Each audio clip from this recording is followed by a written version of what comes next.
My name is Natalie Lefebvre, and I am an emotion transformation coach, helping you parents to manage your triggers and your emotions. And today, the topic is about shame, how to stop the cycle of shame in the parent-child relationship. So I will get started. And if you have any comments, feel free to put them in the thread. If you are watching on replay as well, you can put your comments, your questions in the thread. I'll be happy to answer them. So welcome wherever you're tuning from. And if you're watching this on the replay, shame, the emotion of shame. I'm going to ask you a question. Have you ever heard those words being said to you? Oh, I am a bad girl. You're a bad boy.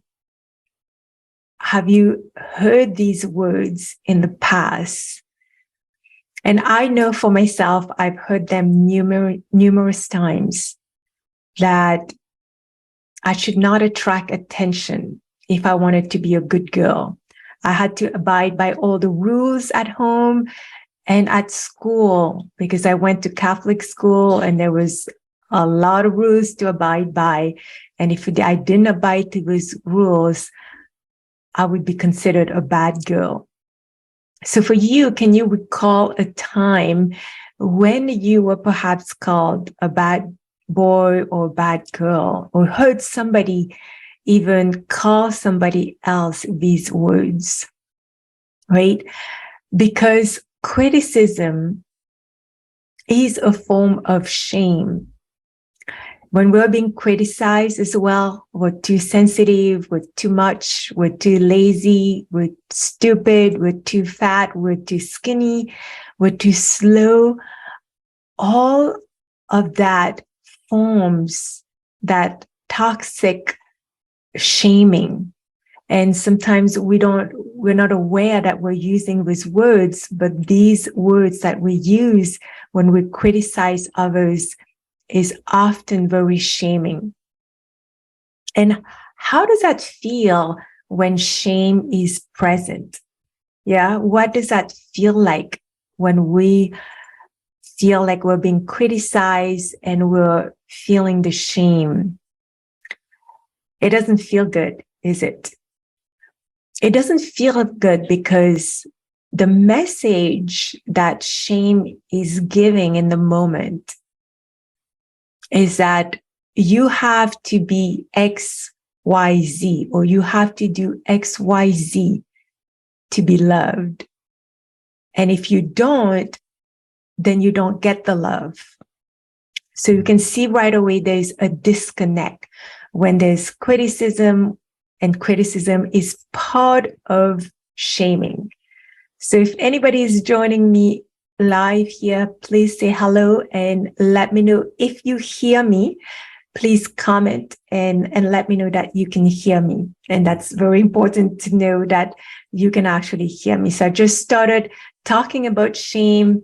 What is shame? Criticism is part of shame, right? When we hear the words, you're to this, you're to that, you're bad, and so on, that's what forms shame. Okay, the origin of shame. Why is shame there? So in the animal world, shame is there so that animals would be able to live in groups. Like gorillas, they live in groups, and there's a hierarchy in the group. There's a leader, and if a younger gorilla would come in and step on his boundaries, then the leader of the group will then shame, which is to keep the younger ones in check. So that's in the animal world. In the human world, how shame works is if a child is doing something very dangerous, kind of poking their finger into the eye of their sibling, for instance, we need to stop it. So then we would say, this is dangerous, this is not acceptable, and we'll make sure that they hear it and they stop the action right away. And so this is what shame, a healthy shame would do. But if shame is there and it's chronic, this is when it becomes very harmful. And that's what I'm going to talk about in a little bit. And often shame is something we've learned as a child ourselves, and that's been passed down to us. And our parents learned it, they pass it down. So it's very generational. There are beliefs attached to shame, and that's why shame is so predominant. It's universal. Everybody has experienced shame.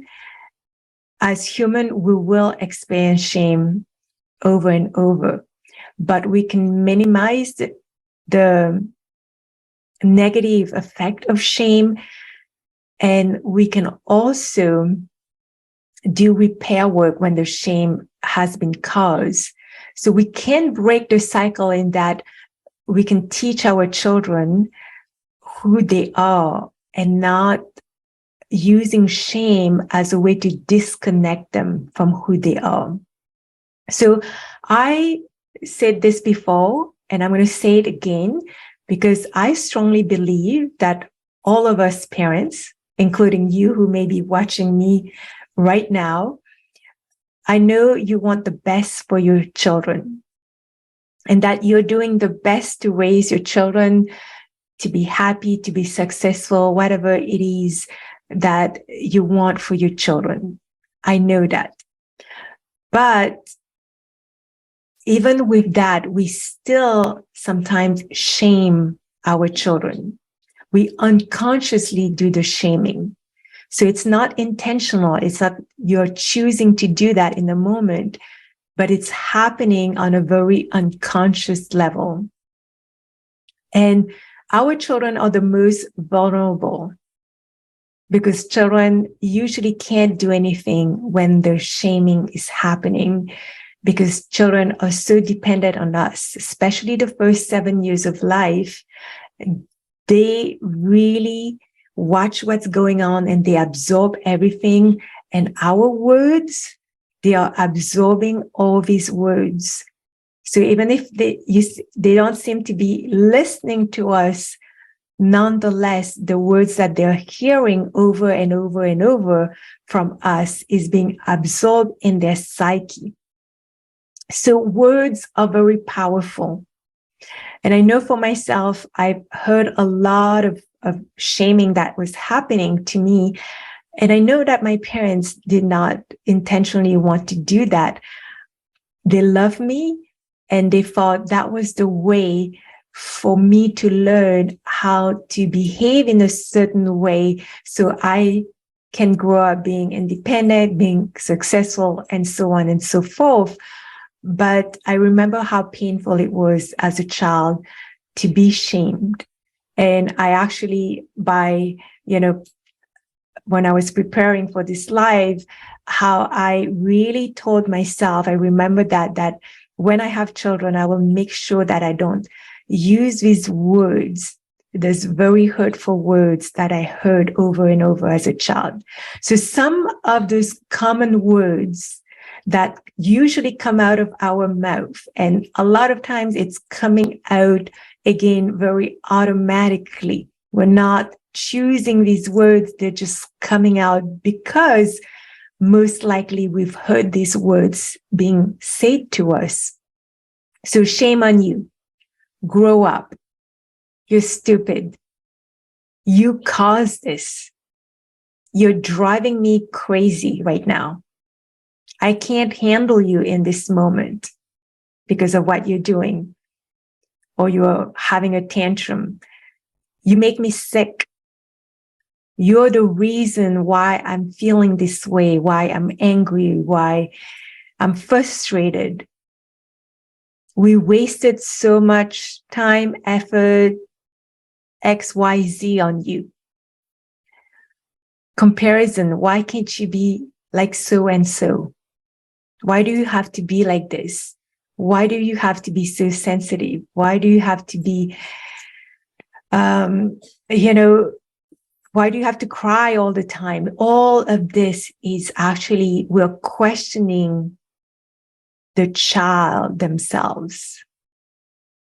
Yeah. So when this is happening, it disconnects the child first from the parent or the caregiver.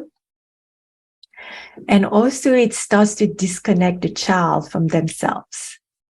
This is what starts to happen when shame is present. And if it's happening all the time, can you imagine how that disconnection gets further and bigger as it goes on? So, not sure if that's making sense for you. If you're just joining me, hello, put your comments in the chat right now and let me know where you're from and, what brings you here to learn about shame, maybe. So I'm going to keep going. If you missed the first part, you can go back to the replay and watch it later. So words are the most common ways that we shame our children. Facial expressions. So sometimes we don't even say the words and we see the facial expressions of our parents, and our children see our own facial expressions, and they know right away that they've been shamed, that we're not looking at them in a way that is good. We are looking at them in a negative way. Our tone of voice. So the way we say things, or it could be the tone of voice, can be very shameful. I know that's a big trigger for me when I can hear something, but if I hear it said in a certain way, then I experience that shame. And so, no, for you, perhaps if any of that is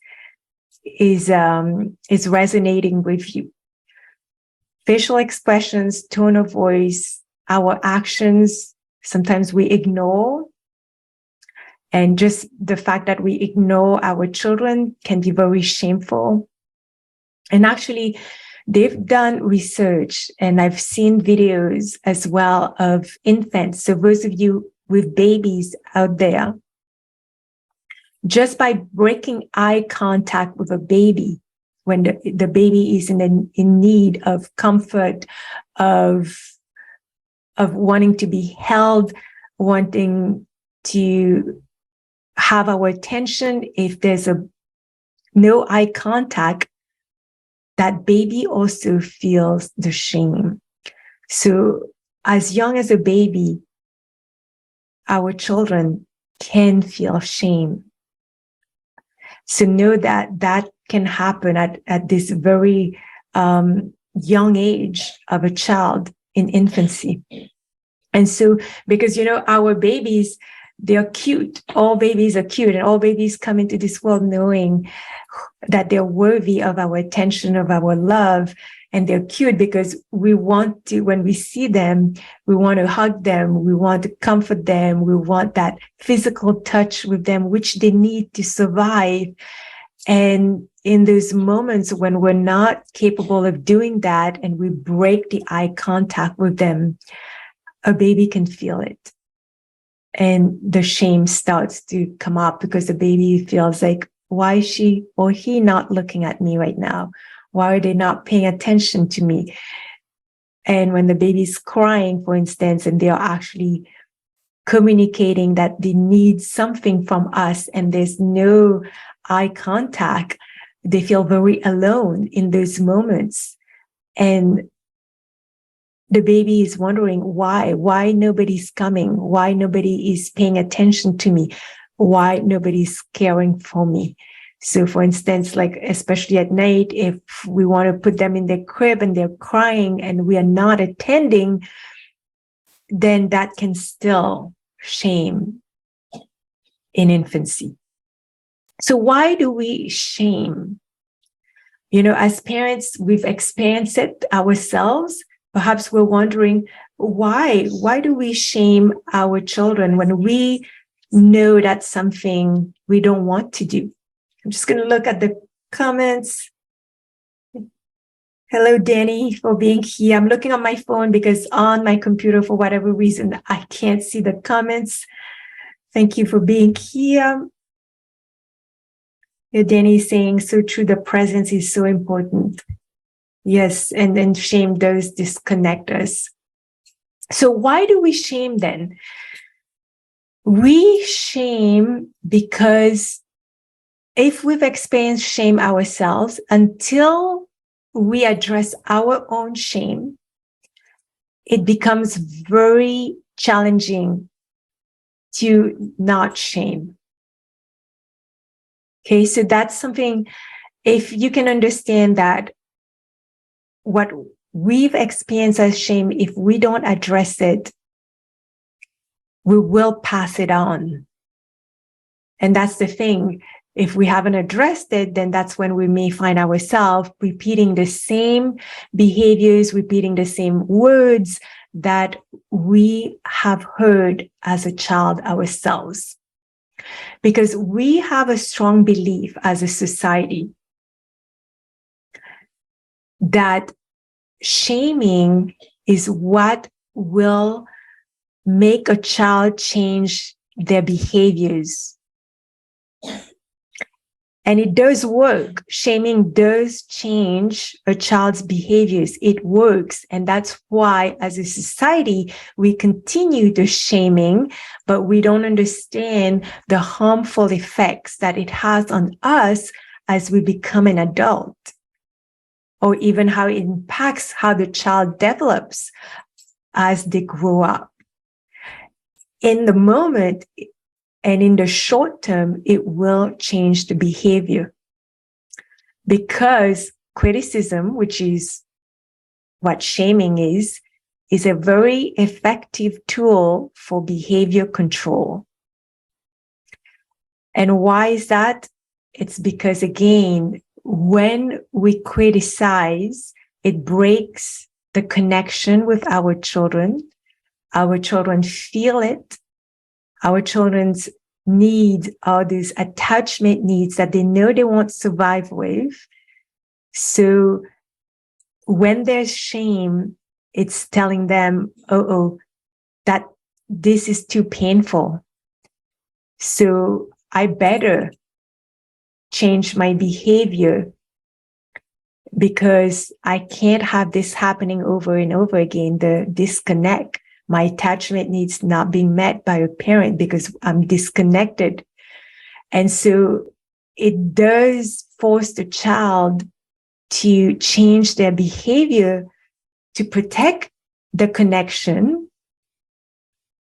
But the meaning the child is putting to the shame that they are receiving is that they are bad.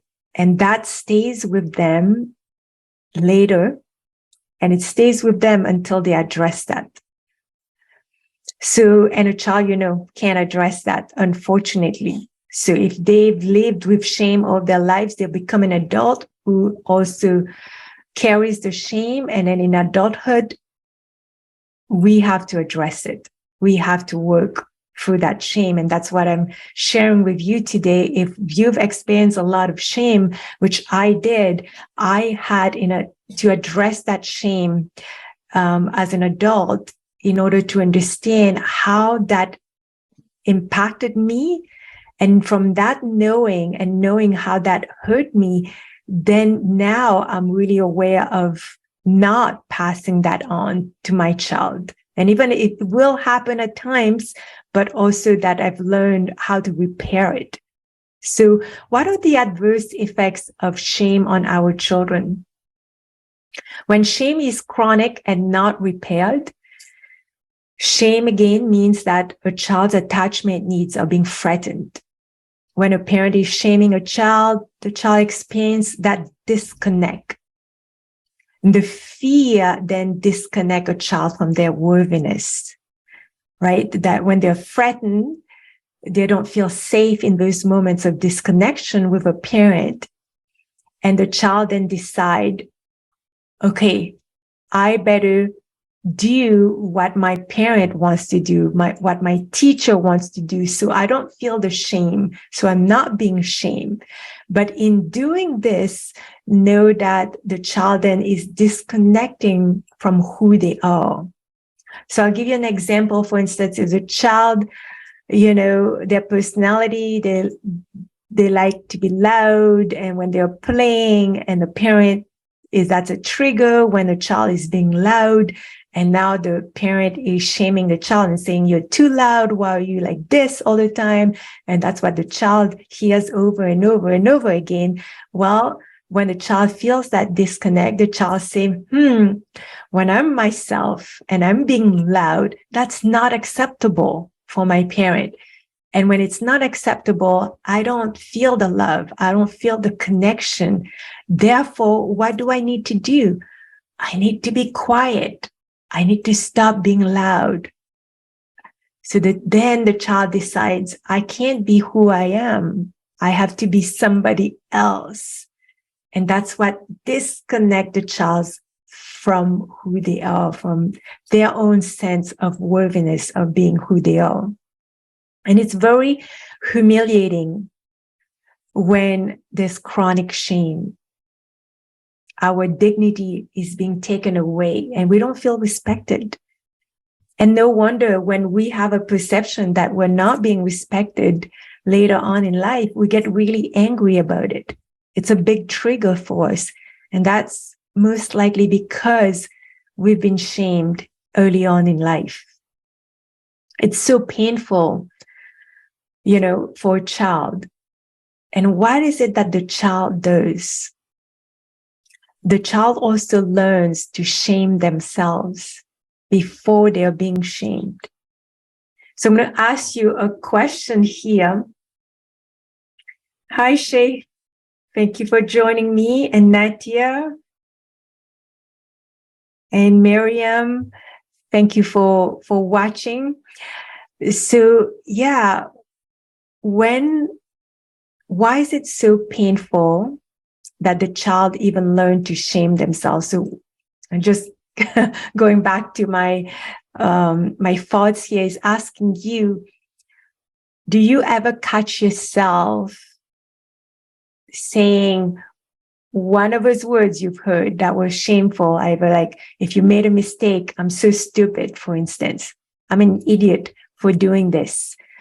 If you know that you've done this in the past, or even that you're still currently doing this is a form of you shaming yourself, that we learn how to shame ourselves before somebody else get to us. Because when somebody else that we're dependent on, that we love, and we want to receive their love, that's a parent or caregiver, shame us, that's way more painful than if we start doing the shame. We start to shame ourselves. So we learn this as a habit.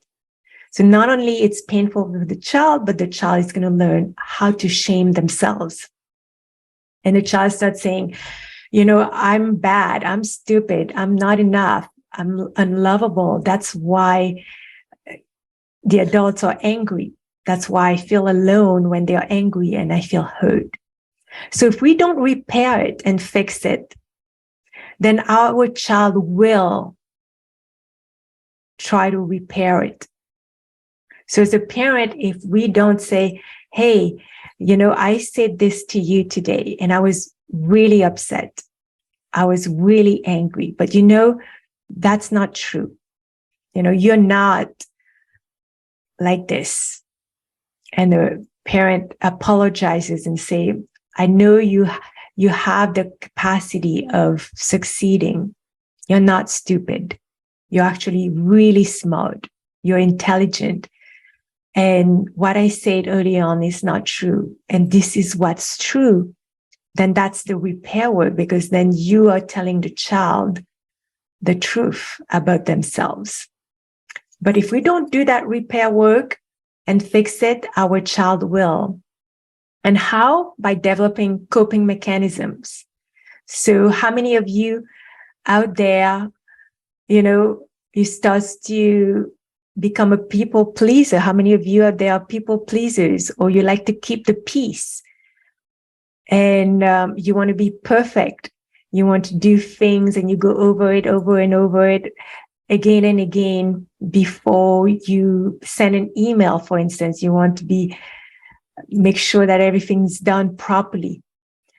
Those are coping mechanisms. How many of us grew up saying, I have to be a good little girl? And if I want to be a good little girl, I can't get angry at others. I have to be happy all the time. I have to be the good student. Those are all the coping mechanisms our children learn to make sure they repair the connection with the parent when shame happens.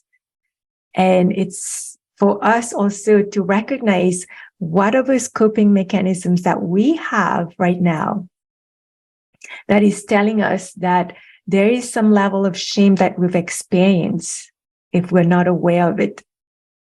So shame is the lowest level of vibration and energy. And because shame is saying to somebody, you are bad, who you are as a person is bad. And when we criticize others, we are doing the shaming. So when we criticize our kids, we're doing the shaming. And when there is shame, there's also shaming. It goes hand in hand. And it's a big disconnection, disconnecting from who we are as a person. And it really isolates us and brings up a big fear of rejection and sometimes abandonment, right? So this is what shame is saying, that at the core of it, if you know who I am, because over time, from childhood and on, I've heard that I'm bad, I'm too this, I'm too that. So we start to hide. And when we meet others, we have a fear that if you know who I truly am, you're going to reject me. Because who I truly am, I'm believing that I am bad. And this is that's the impact that shame has on a person. And shame, when it's present, it puts us in that freeze mode, because when we've experienced it when we were little, we couldn't fight back. We couldn't run away at times. And we learn to absorb that shame. And if you look at the posture of your child when they're being shamed, what do? They look down. They don't want to make eye contact because they're carrying this belief about themselves that who they are is bad. Right? So know what does a child do when they've been shamed, and know when that posture, when you see that this is what's occurring in the moment.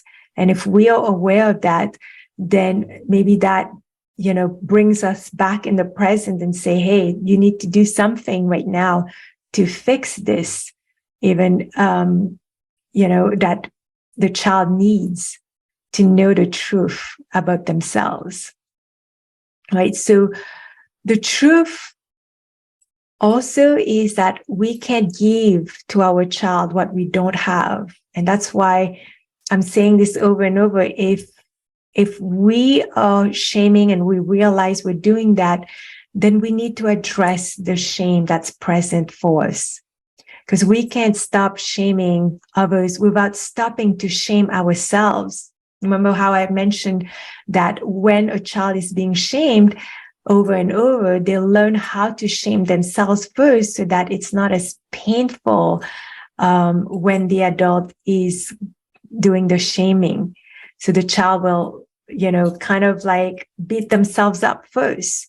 So if we have experienced shame, most likely we also shame ourselves.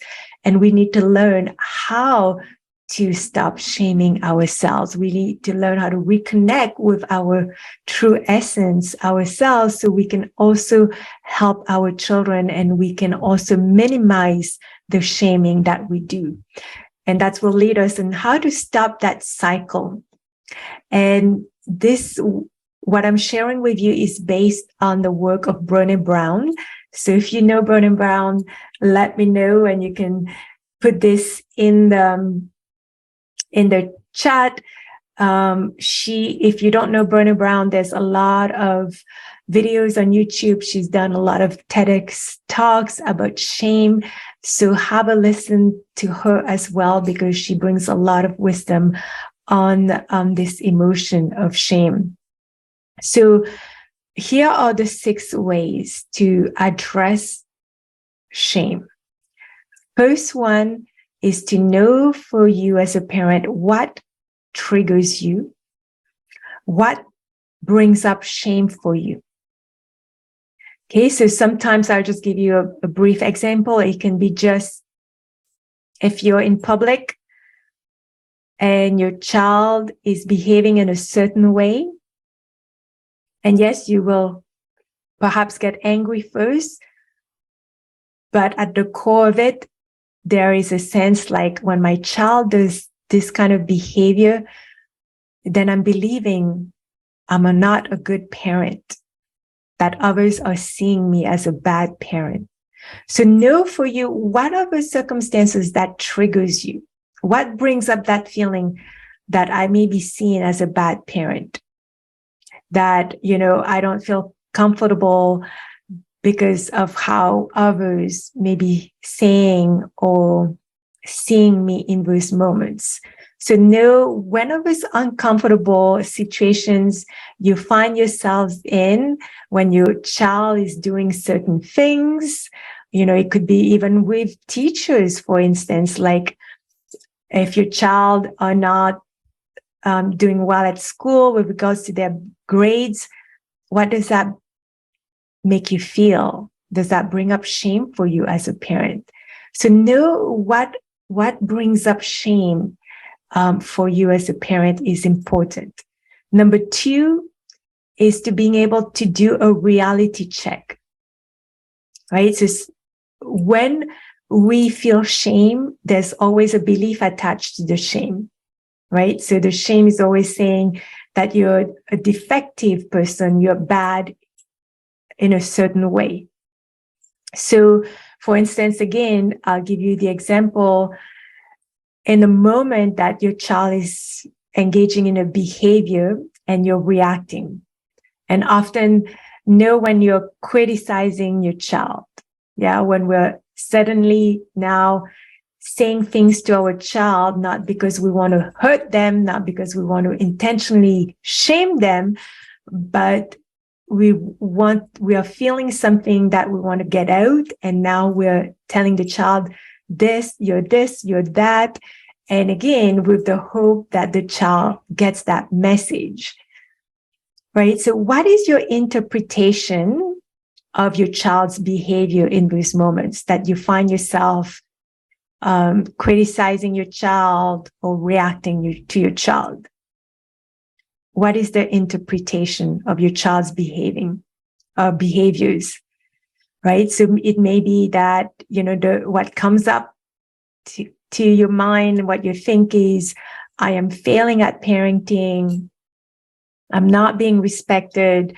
I don't know how long I can keep doing this, and so on and so forth. So what is that interpretation of what's going on when you see your child in those moments? And when you're having those thoughts, then how are you seeing yourself? And again, it'll come back to, it's a reflection that I'm not doing a good job as a parent. I'm not able to handle this, perhaps. And then we have to ask ourselves even a deeper question. When we can't seem to handle something, that's our perception. I can't handle this. I'm not doing a good job at parenting. I'm not being a good parent right now for my child. What is the underlying belief? Right? It could be, I don't feel worthy, or I'm not good enough. So whatever is that deep, deep belief that's being challenged because of the shame we've experienced as a child ourselves, that is coming up when our children are engaging in their behaviors, but we are making it mean something because there is shame within ourselves. And when it touches on that shame, again, it's painful for us. And then what do we do as a parent? We often then repeat the same kind of behavior that we've experienced. And so it may seem a little bit complicated, but when you can address your own shame, you'll see clearly, you'll be able to map it out really clearly to see what usually influence us as a parents to shame our children. And when we've worked on ourselves, then the likelihood of us doing the shaming will become less and less and less. Or if we've done it, we know it right away and we know how to repair it. Because you will also learn by addressing your own shame how to do that repair work. And is very important when it has happened. So maybe what is the reality check is checking with yourself what is going on when shame is coming up for you. What is your perception? What is the belief underneath that perception? Or could it be that your children are just behaving this way because they want attention? And when they want attention, that's an indication for us parents that there's one or more needs that they want us to meet. They need our help to meet those needs of theirs, and they're using those misbehaviors to get our attention. Could it just mean that misbehaviors are just an indication of your child needing help in the moment? So being able to do that reality check then can help us address what the child needs and not go into the path of shaming our children. But it takes practice to do that, and it takes the understanding and reflecting on what is coming up for us as a parent to be able to then it's very distinct that the behaviors is not a reflection of me as a parent, but behaviors are there because it's telling me something about what my child needs from me. Okay. If you have any questions on that, feel free to put them in the chat as well. Number 3 is being able to share your feeling with someone you can trust. Yeah. So if as a parent, I experience shame, it's going to be very helpful if I can share that with somebody. Because when we can release the shame, then if we can talk about it and express it, then we can do that reality check in number 2 much more easier. We don't take things personally. So being able to share how we feel with someone we can trust is very important. If we find it very overwhelming and we keep it all inside, and that's when we take things personally. Remember the 4 agreements, one with them was like taking things personally. So when we are feeling shame and we're questioning our own worth, it's very helpful if we can have somebody that we can share that with, that's going to help us come back to the truth and not believe our perception of what's not true for us. And it can be a friend.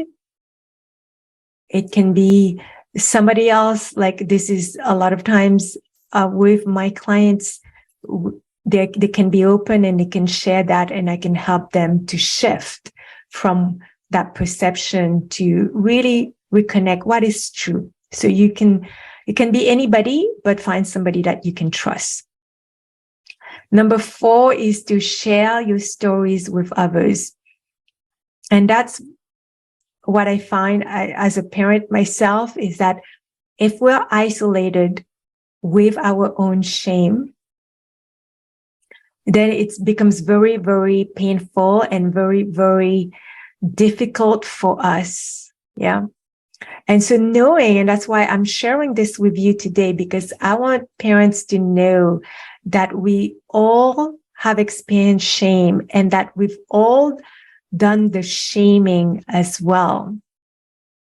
Right? And my goal here is to help you and even myself to know and to become more aware of how we shame our kids, so we can start to minimize that, and how we can do the repair work, and how when we work on ourselves, then we don't engage in shaming as much, because we understand how painful it is and how it has a very harmful effect on our children.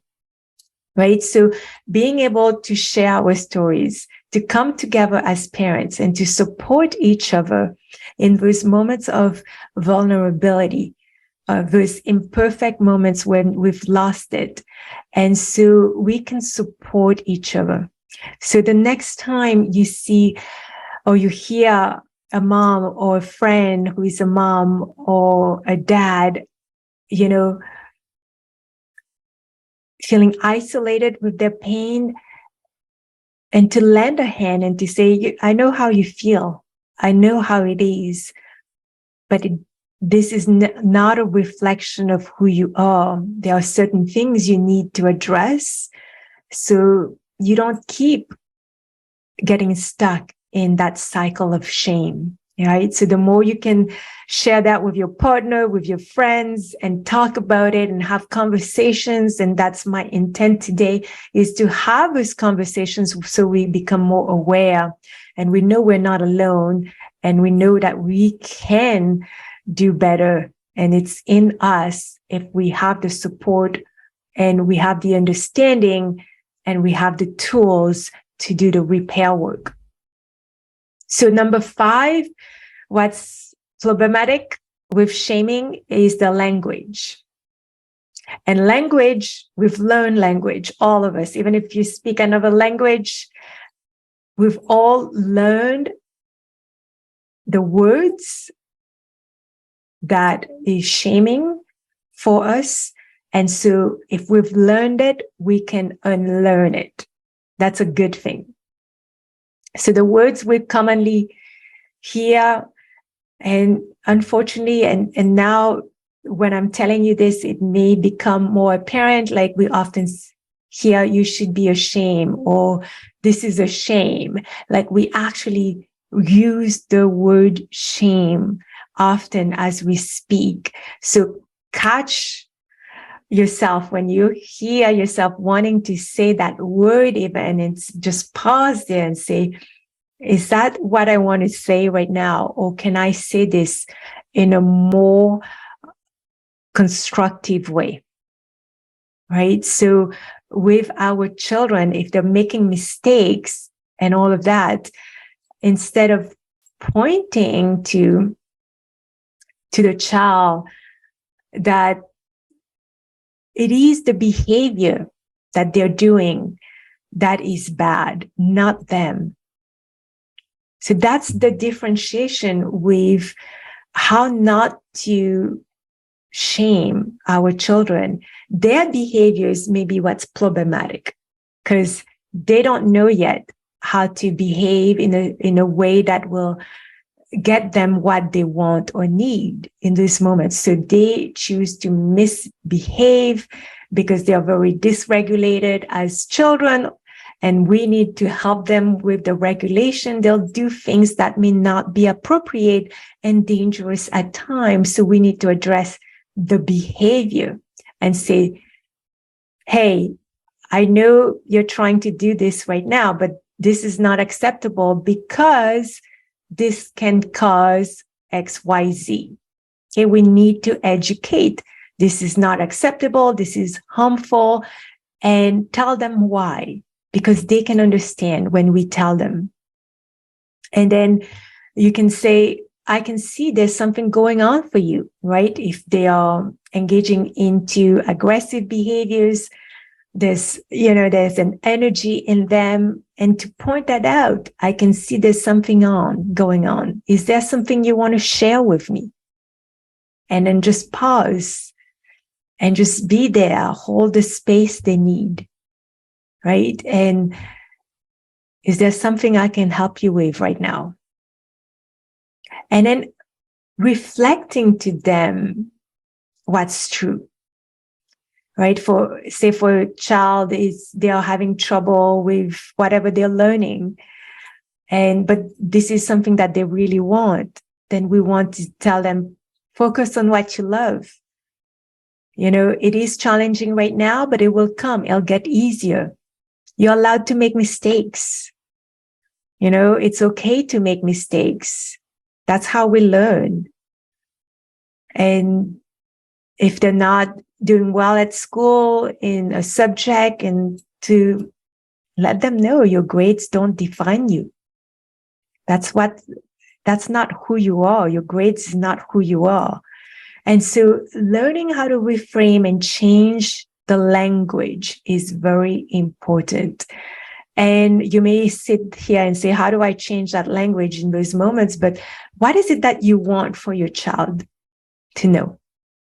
And use that language to tell them what you want them to know.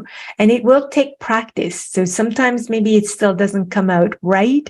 And that's when in your repair work, you can sit down with the child and then reflect to them what's true about themselves. So that's number 6, is to reflect to our child their worthiness. What are they worthy of? Their worthiness, as our role as a parent is to show them that they are worthy of our love, of our attention, of our help, to keep them safe as a child. And when we reflect that to the child, they really connect with it because they can sense, yes, that's what's true about me. And that's what they've been waiting to hear from us, because they know what's true about themselves. But when we don't reflect that to them, or we reflect the opposite, then there's that confusion that happens. And that's how they learn also to disconnect from the truth, right? So the truth is that we are there for them. We know who they are, what they're capable of, their potential to thrive and to be resilient and to keep learning and to keep making those mistakes. And it's okay. Those mistakes that they make is not who they are. Even when they are engaging into those behaviors that are not acceptable, that we tell them it's the behaviors. It's a no-no to throw rocks. It's a no-no to hurt somebody else, and tell them why. But just because you've engaged in the behavior doesn't mean that I don't love you. It doesn't mean that I'm not going to be here with you to help you figure this thing out. I'm going to be here and I'm going to support you. That's what they want. Validate and praise them when appropriate. I'm not saying praise them all the time and, for no reason, but when they do something that you're really proud of and you can see their effort that they put in, then you want to validate and praise. Say, hey, I saw you doing this today. That was wonderful. How did that feel for you? So I'm going to share something. Like my oldest son, he's 15 now, and he, sometimes hold back what he wants to say, especially with his dad. With me, he's more open. He'll tell me things the way it is. But with his dad, he's not as open. But the other day, he was angry and he actually said what he wanted to say. And I was proud of him. My husband may not have liked it so much, but I saw a difference in him. And then later on, I went and asked him, I say, how did that feel for you to speak up and say what you wanted to say? And he says, he kind of like smiled. And then he said, it felt good for me to express it. And I say, well, good job, because that's what I want you to do, to be able to express yourself. So this is the kind of thing we can learn as a parent to do. I know this is not something that I heard, but I'm learning to allow my children to express.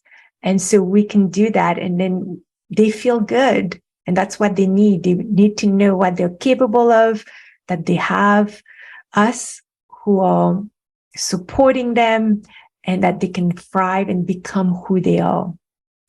And that's how we keep our children connected to their true self as they explore the world around them. So hopefully this has been helpful to you. Any questions, put them in the post. And Danny's saying, well, I would love the clarity that it's not about us as a parent, but it's an unmet need of the child. Yes. Yeah. When your child is having those behaviors, it's actually your child trying to communicate something. There's no reflection on you as a parent, right? But it's just saying you as a parent need to tune in into what they need. That's what you need to do as a parent, but not making it mean that because my child is having these behaviors, that means that I'm a bad parent, that I'm not able to handle it as a parent, that I don't have the capacity as other parents have. That's not true. That's BS, because all of us have the same capacity as a parent. We're all learning on this journey as a parent, and that is what's true. So knowing this and, reminding yourself of that. And Danny's saying, what can I do when your partner shames himself and sometimes takes the kids? Yeah, so your partner also have to do that work. And maybe you can, when your partner is calm and there's not heightened emotion, is to have a conversation with your partner and say, what was going on when you saw our child did so and this or that, or what was going on with you? How did you view that? Asking, what were your thoughts? What was your point of view? What was your perspective? And then you can maybe dig a little bit deeper with them. Okay, when you perceive it like that, what do you believe about yourself when you see your child misbehaving, when you see your child not being responsible? What does that bring up for you? And maybe it brings up a fear, right? And where does that fear comes from? And a lot of times then they may be able to put two and two together, right? What they've experienced as a child is coming up for them, right? So these are the things that you can do, healing in communities, yes, that we can do, and helping our partner and also for ourselves. So that work is very, very important. And if you need help with that work, feel free to reach out to me. We can have a chat and see how I can help you or guide you to start doing this work. Either you can work with me or you decide to do it on yourself, by yourself. I can guide you on how you can get started with that, whatever the case may be. Reach out and don't stay with the shame, because the more we stay with our shame, the more we continue shaming our kids in those very unconscious ways. Again, you're not consciously doing it. It's very, very unconscious, and addressing those beliefs that are coming with the shaming, because when we've been shamed, obviously we've developed belief about ourselves, and those beliefs are not true. And so we can change those beliefs. And when we change them and we can switch and view ourselves in a different light, then we can be more present with our kids. We can attune with what their behaviors are saying to us, and we less likely then will shame them. So this is it for me. If you have any more questions, and thank you, Danny, for asking all these questions. And oh yeah, the story of my son. Yes, as a parent, I can tell you, I go through the same challenges as you do. And my intention always is to teach from what I've learned. And so you can, bypass some of my mistakes or get to what is it that can really help you do the work and not waste time, because, our children are with us for such a short period of time. And I know for those of you with the little ones, it feels like it's a long time. But now that my oldest is a teenager, I can tell you that boom, it goes by really, really fast. And so don't waste time. If you need help, reach out and work on what it is you need to work on to help you parent with more calm and more confidence. So thank you for listening. If you have any other questions, feel free to put them in the chat. Miriam, thank you for being here. I really appreciate it. And if you have any friends that, can benefit from this kind of information, you can invite them to join the group. I'm happy that we can grow as a community and we can share the truth with others and helping other parents as well. And we can all grow together and heal together to raise our children in a way that we feel good about. So thank you, everyone. And I'll see you next week. Take care. Have a good evening, good morning, good afternoon. Bye.